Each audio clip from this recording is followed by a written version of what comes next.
New homeless shelter, that is one of Bakersfield's big solutions to homelessness. But how does a new shelter fix the underlying problem of homelessness, and how do you get people to go? Jeff Platt explains a new shelter in Bakersfield takes the option out of homeless hands. Jeff?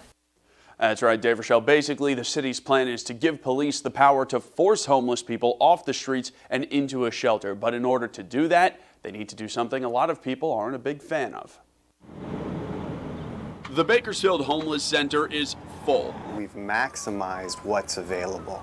We have run it to the end and gone even further. The shelter's CEO, Louis Gill, tells me although they only have 170 beds, they regularly sleep more than 200 people. That's why Gill says he wants to do more. But right now, there's nothing more he can do. We just simply have to buy additional property because legally we can't put more bodies in that same space. These measure end funds. At the city manager's office, Alan Tandy is taking the recommendation seriously. He wants to build a new low barrier shelter. It should get some people off the street and exposed to care. What's different about a low barrier shelter is they'll take in people traditional shelters don't. Those with pets, partners, and possessions. No, Sheriff's Office!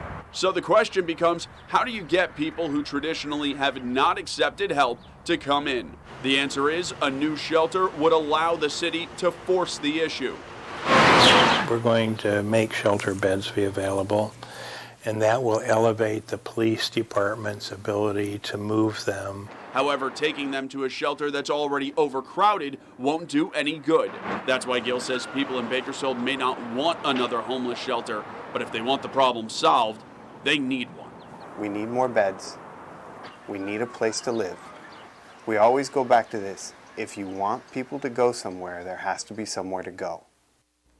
Now this all comes back to a key court case, the Boise decision, that says you can force homeless people off the street, but only if there's a bed available at a homeless shelter. That's a big reason why the city wants the new shelter, so they can force the homeless off the streets and out of the parks. Live in studio tonight, Jeff Platt, Eyewitness News.